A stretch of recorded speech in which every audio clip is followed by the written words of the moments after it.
আসসালামু আলাইকুম। সকল প্রশংসা সৃষ্টিকর্তার। কালকে একটা বিষয় নিয়ে কথা বলছিলাম। প্রসঙ্গ ছিল বাউল এবং মোল্লা মুন্সি। আজকে একটা বিষয়, সেম বিষয়। আমি আসলে ভিডিও নিয়ে কথা বলতে আমার খুবই অন্যরকম লাগে। আমি ভিডিও নিয়ে কখনো কোনো বিষয় নিয়ে ভিডিওতে কথাও বলি নাই কখনো। এখন একটা বিষয়, খুব উল্লেখযোগ্য একটা বিষয় আমি কালকে বলছিলাম মাত্র, জাস্ট যে আওয়ামী লীগের ছেলেরা এখন বাউলদের ব্যানারে এসে, এখন তারা বিভিন্ন রূপে ফিরে আসে না, এখন আসছে তারা কি বাউল হয়ে। বিষয় ওইটা না, বিষয় হচ্ছে আমার কথা বলার আজকে মেইন টপিক হচ্ছে এইটা না। মেইন টপিক হচ্ছে ওইটা যেটা নিয়ে আসলে ঘটনাটা হচ্ছে বাউলদের কোনো একটা অনুষ্ঠান হলে সেটা কোনো না কোনো স্পন্সর থাকে। ধরেন কোনো রাজনৈতিক স্পন্সরের কোনো কোনো দোকানপাট খুলতেছে বা কোনো চেয়ারম্যান, কোনো মেম্বার, এই ধরনের একটা স্পন্সরেট থাকে, ঠিক আছে। সেম টু সেম এই যে বাউল আবুল সরকার গ্রেফতার হইল, এটা কিন্তু স্পন্সরেট ছিল বিএনপির একটা অনুষ্ঠানের মধ্যে উনি গান করতেছিল। এখন বিএনপির বক্তব্য হচ্ছে বিএনপি নিয়ে উনি কিছু কথা বলছে, বিএনপি নিয়ে কথা বলছে, বিএনপির মার্কেটিং করছে উনি, যার কারণে জামাত পিছনে লাগছে। আমার কথা হচ্ছে এইটাই, টপিক হচ্ছে ভাই জামাত কেন পিছনে লাগবে? সর্বোপরি সকল মুসলমানেরই তো কলিজাতে লাগবে গিয়ে আল্লাহকে নিয়ে যখন একটা মন্তব্য করবে, বেফাস একটা মন্তব্য করবে কোনো বাউল শিল্পী, সবার লাগবে। কিছু কিছু মানুষ বাউলদের পক্ষে, ভালো ভালো মানুষ, ইভেন ছাত্র দলের এক বড় নেতাকেও দেখলাম যে কথা বলতেছে, বাউলদের পক্ষ নিয়ে গান গাইতেছে, প্রতিবাদ স্বরূপ গান গাচ্ছে তিনি। আমার কথা হচ্ছে উনি গান গাক, যাই মন চায়, উনি নাস্তিক হোক, আমার কোনো সমস্যা নাই। আবুল সরকার নাস্তিক হোক, তাতে কোনো আপত্তি নাই। সে বাউল গান করে, এটা নিয়েও কোনো আপত্তি নাই।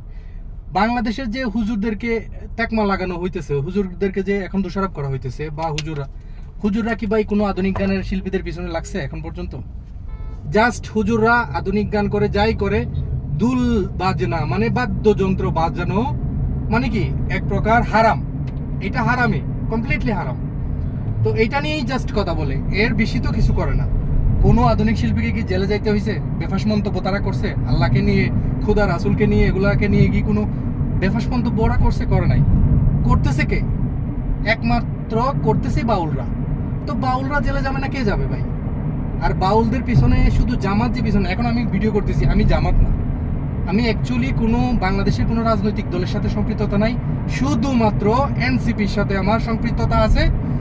একমাত্র আন্দোলনের মধ্যে, আমার নিজে আন্দোলনের মধ্যে যাওয়ার সূত্রে এনসিপির সাথে আমার, এনসিপি ধরতে পারেন, এনসিপির জন্য একটু সফট কর্নার আছে আমার ভিতরে, কারণ ছেলেগুলা ন্যায়ের পথে কথা বলে, ন্যায়ের পক্ষে।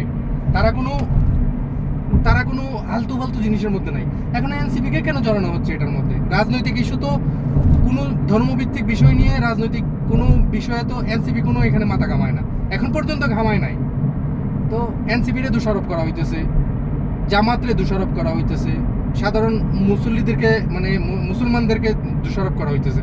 আমার কথা হচ্ছে ভাই, একমাত্র মুসলিম যদি হয়, সে যেই কোনো দলের হোক, যেই কোনো কিছু হোক, যদি মুসলিম হয়, যেই বেফাস মন্তব্য আবুল সরকার করছে বিষয়গুলো নিয়ে, যেই বেফাস মন্তব্য উনি করছে, শুধুমাত্র মুসলিমই যথেষ্ট।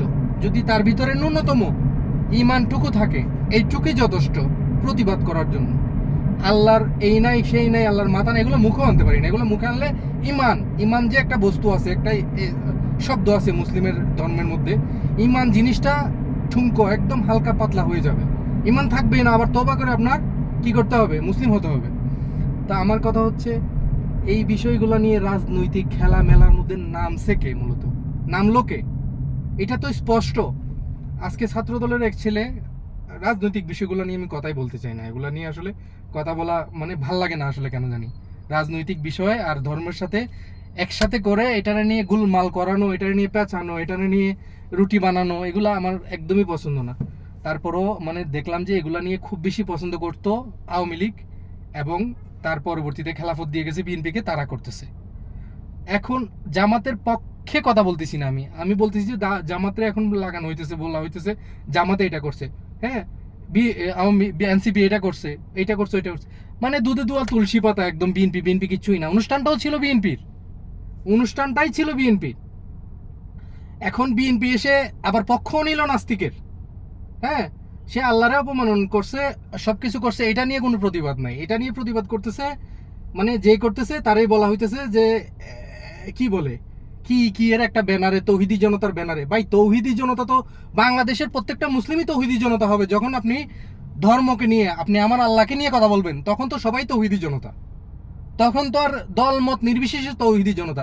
যে দল ছেড়ে আল্লাহকে গালি দেওয়ার কারণে, যে দল ছেড়ে এসে উচিত কথা বলতে পারবে না, সত্যটা বলতে পারবে না, সাদাকে সাদা কালোকে কালো বলতে পারবে না, তার তার তো কোনো আসলে ধর্মই নাই। সে তো আসলে ধর্মহীন, সেই তো নাস্তিক। যে আল্লাহরে অপমান করার পর তার খারাপ লাগে না, সে দল বেজার হবে, দলের নেতা তারে অন্য কিছু বলবে, সেই ডরে, সেই ভয়ে কিছু বলতে পারে না। তাইলে এটাই তো নাস্তিকতা, এটাই তো নাস্তিকের মানে ইমান চলে যাওয়ার, ইমান দুর্বলের যে একটা প্রমাণ। এটাই তো মেইন বিষয়। আসলে আমার কথা হচ্ছে এই বিষয়গুলো নিয়ে রাজনীতি না করি।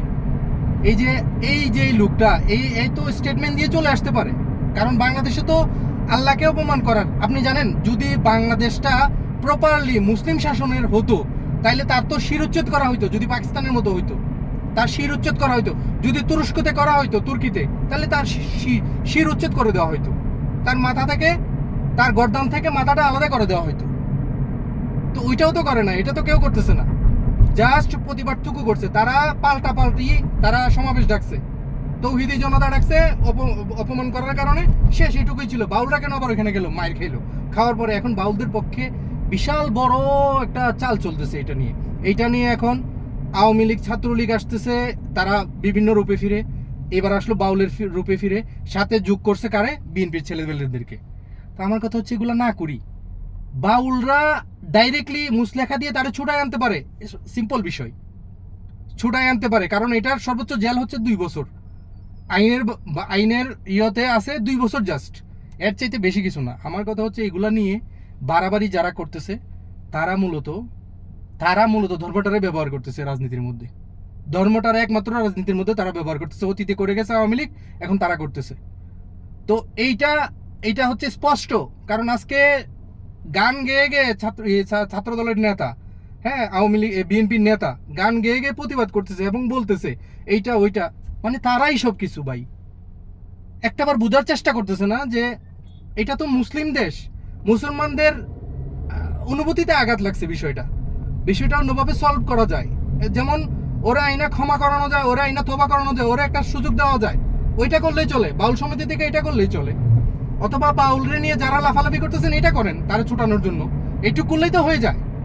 আইনজীবী ধরে এইটুক করেন, মুসলেখা দেন, স্টেটমেন্ট দেন যে ফার্দার এরকম কোনো কিছু করবে না, এরকম এই ধরনের কিছু করা হবে না, আল্লাহকে নিয়ে বেফাস মন্তব্য করবো না আমরা।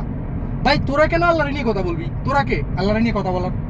আল্লাহরে নিয়ে কথা বলার কেউ না, তোরা কেউ না আল্লাহরে নিয়ে কথা বলার। ও একজন বলতেছে মিজানুর রহমান আজারি করছে, এটা করে নাই, ওইটা মিজানুর রহমান আজারির সময় প্রতিবাদ কেন উনি করা, সবাই প্রতিবাদ করছে, হুজুররা প্রতিবাদ করছে। Mizanur Rahman Azhari slip of tongue হতে পারে, মানুষের কথাবার্তার মধ্যে একটু ভুলভ্রান্তি হতে পারে, তার জন্য মিজানুর রহমান আজারি ক্ষমা চেয়ে ভিডিও করছে। তারপরে বাধ্য দেশও ত্যাগ করতে হয়েছে বেচারাকে, তখন আওয়ামী লীগের সময় ছিল। করে নাই কে? আপনি যদি মোল্লাও হন, হুজুরও হন, ভালো স্কলারও হন, আপনি যদি আল্লাহর ব্যাপারে সেন্সিটিভ না হন কথা বলতে গিয়ে, তাহলে আপনার বিচারের সম্মুখীন হতে হবে, আপনার জবাবদিহিতার সম্মুখীন হতে হবে।